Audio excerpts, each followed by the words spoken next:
Herkese merhabalar. Bugün sizlere harika yeni bir saç ekimi sonucunu sunma günü. Bir yılımız geçti aradan. Önceki halinden birazcık bahsedelim. Hadi yaklaş bakalım. Hastamızın önden baktığımızdaki profili bu şekilde. Artık yan boy bölgelerimiz gerilemiş. Orta bölümde sadece seyrek bir saç kalmış. Burada bunlar uzun haldeykenki görüntüsü bu şekilde. Aslında kısayken neredeyse yok denilecek kadar az. Tepeye kadar özellikle tepe bölgesinde bir açıklarımız var. Yanlardan baktığımızda bu şekilde ve diğer tarafta gördüğümüzde biz buraları öne çekerek, çok fazla aşağıda da istemedik, zaten kendisi de istememişti. Güzel, ideal bir seviyede tutarak ön bölgeleri aşağıya doğru indirdik. Tepesini biraz daha seri çalıştık. Tepeye kadar yoğun bir çalışma yaptık. İfademiz bu şekildeydi saç ekimi öncesinde. Kır saçlıyım, beyaz saçlarım var, olacak mı olmayacak mı diye böyle çok tereddütlerde olan birisiydi. Aslında da çok sevdiğim, değer verdiğim bir insandı. Sağ olsun birçok noktada bu işi çözebilecekken bu konuda, saç ekimi konusunda beni tercih etti. Kendisine burada tekrardan teşekkür ederim. Şimdi sizlerle onu buluşturma anı. Hadi bakalım biz neler yapmışız.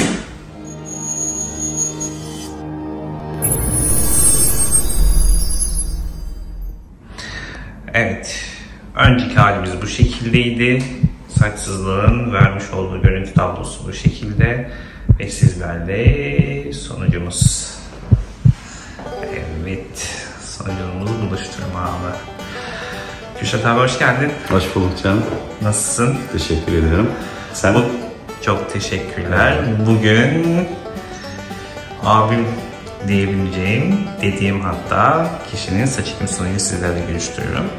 Çok samimi bir konuşma olacak bugün kendisiyle. Aynen. Çünkü abimiz evet, ufaklıktık biz, şimdi büyüdük ellerinde. Evet, her zamanki yaptığım şeyi yapacağım. Kürşat abi sen sabit kal. Ben önce bir çalışmamızın tasarımsal detaylarını bir izleyicilerimizle bir buluşturayım. Ön hat doğallığımız, her zamanki yaptığımız, hani bu işin anlaşılamayan estetik dediğimiz günü bu şekilde. Yani çok anlatmaya gerek yok zaten. Durum ortada. Her zamanki yaptığımız şekliyle yine yakınlaşmalar.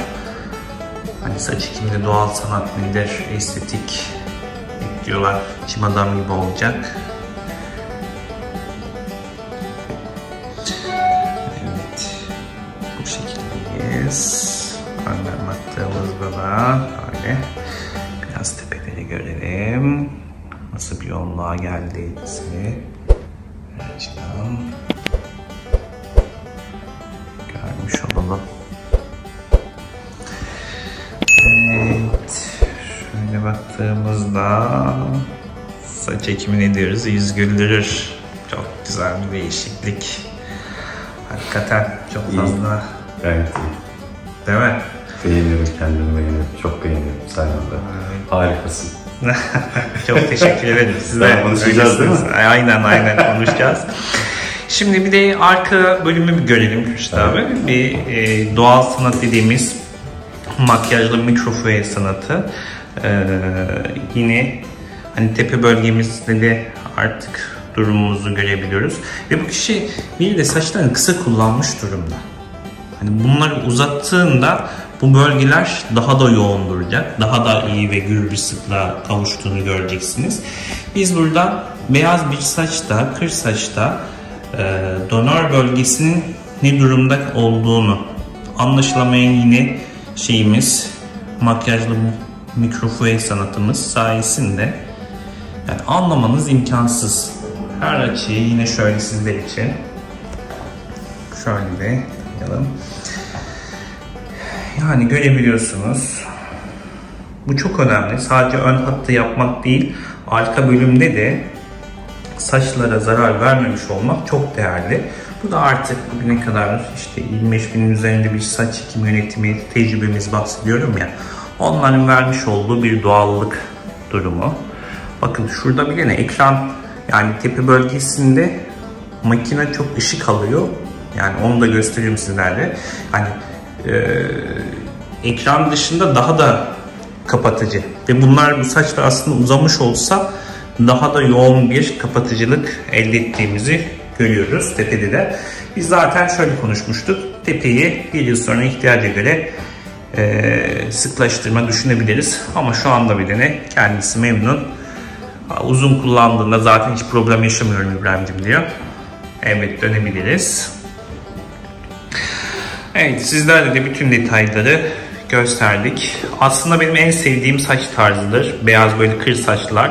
Hem çok yoğun gözükebiliyorlar hem de doğallıkta yani en üst seviyede diyebilirim. Anlaşılması imkansız. Neden? Çünkü saç derisinden çıktığı noktadan itibaren böyle bir karamsar siyah tonda çıkmadığından dolayı anlaşılmıyor. Hatta ektiğimiz saçlar üst tarafa naklettikten sonra biraz daha koyulaşıyor. Ton farkında görebiliyorsunuz şu anda.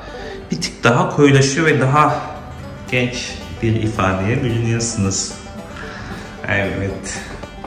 Şöyle son kez sizlere öncesi ve sonrası haliyle göstereyim. Bu tarafa doğru şöyle. Böyle kalalım tam düz olarak. Evet, mutluyuz. Hoş geldin Kürşat abi. Hoş bulduk. Nasılsın? Teşekkür ederim. Gayet iyiyim. Harika bir saçları görüyorum. Yani yüzünle ilgili artık daha da hani handikaplı böyle soru işaretleri içerisinde olan bir durumdaydık. Olacak mı, olmayacak mı? Bak doğal olmazsa İbrahim bak şöyle mi olacak, böyle mi olacak? Tabii abimiz çok fazla söyleyemiyoruz ama bir şekilde ikna edip sen daha fazla şey yapma, kafa soru işareti bırakma. Gel dedim, ben sana güzel bir sanat yapacağım. Bayağı bir uğraştık. Sanatını icra ettin ama tebrik ediyorum. Teşekkür ederim. Onu da görmek çok mutlu edici. Evet. Yani özellikle ön bölümlerde Kürşat abime aşağıya indirip indirmeme konusu problemi yaşamıştık. Çünkü o kadar çok fazla saç ekiminde olumsuz durumlar var ki çimadan olma görüntüsü, mısır tarlası gibi bir tablolar. Onu çok konuşmuştuk sen. Evet. Çok tartışmıştık. Her zaman handikapım yani o özellikle. Senden rica ettiğim şey, kafama taktığım, evet. Sürekli her gün sana soru sorduğum şey oydu. Yani başka bir aşk oldu. Şimdi ne kadar, çünkü bu konu bayağı bizim çizgimizi belirlerken problem oluşturmuştu. Ben çizgisi çok gerilediği için onu hiç değiştirmemeden uygulanmasını istemiştim. Ama ben dedim ki masaya yatırırken biz bu işi daha güzel olacak bir şekilde ayarlayalım. İfadeni daha iyi gençleştirebileyim. Bu tarz problemler yaşanma durumundan dolayı birazcık şeyliydi. Şunu söylemek istiyorum İbrahim. Yani burada en önemli olan şey şu. İnsanların saç ekimini yaptırdığını hissetmemesi dışarıdan birinin. Ben bu zamana kadar hiç kimseye inanmıyordum saç ektirdiğimi. Yani evet. Hatta şöyle bir olay yaşadık biraz önce. İbrahim saç ekimi yaparken yanında bir C yaptığını bir merhaba yaptım. Ani geldim oraya çünkü. Güzel bir hikaye var. İçeri girdiğimde ekilen arkadaş da benim saç ektirdiğime inanmadı. Evet. O saç altın fotoğrafları falan gösterdim, o çok iyi. Yani sen benim kardeşim olduğun için o yüzden reklamını yapmıyorum. Sakın aklınıza öyle bir şey gelmesin. Yani zaten öncesi ve sonrası koyacaksın zaten. Yani videolarda zaten her şey ortada. Hiçbir şey yani bir abi kardeşim var. Şu anda muhabbetin bu kadar samimi olmasının nedenini söyleyebilmek. Yani ön hattını güzel bir şekilde ideal oranda aşağı indirdim. Yani amaç burayı tamamen kapatmak değil arkadaşlar, sayın takipçilerim.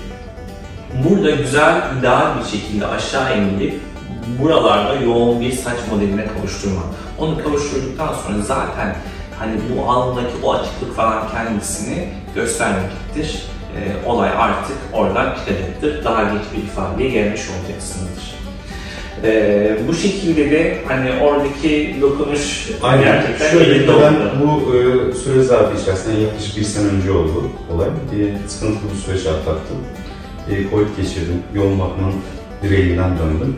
O zamanlar doktorların bana söylediği şey şuydu. Ağır kortizonlu kullandıktan sonra doktorun bir tanesi olan saçlarımın, ektirdiğim saçları bırakın, normal olan saçların da döküleceğini ifade etti.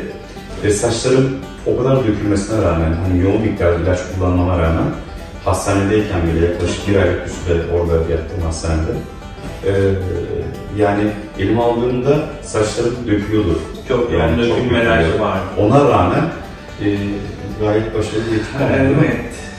Burada şu çok önemli arkadaşlar, hani aldığınız cerrahi hangi seviyede başarılıydı o çok önemli. Ondan sonraki durumlarda yaşayacağınız mağduriyetler, çeşitli olumsuz faktörler evet birazcık bir dönem etkileyebilir ama sonrasında kökler kendi beslenmesini, kendi dolaşımını tamamladıktan sonra yeniden eski haline dönecektir. Hani saç biraz arsız deriz. Aynı şekilde böyle bir olumsuzluğumuza rağmen çok güzel bir şekilde saçlarının çıktığını görüyoruz. Cerrahinin şöyle bir önemi var gerçekten. Ben o zamana kadar da dediğim gibi verdiği hiçbir vitamini kullanamadım. Diğer ilaçları kullanamadım. Diğer şeylerden dolayı. Diğer ilaçlardan dolayı, kortizonlardan dolayı ilaçlar. Hiçbir zaman da yaptırmadım. İbrahim Eray Hanım'ın takipçilerine söylüyorum. Hiç kullanmadım. Hiç böyle bir şey yapmadım. Bunlara rağmen bu şekilde olması tamamen cerrahi operasyon başarısı. Onu söylemek istiyorum.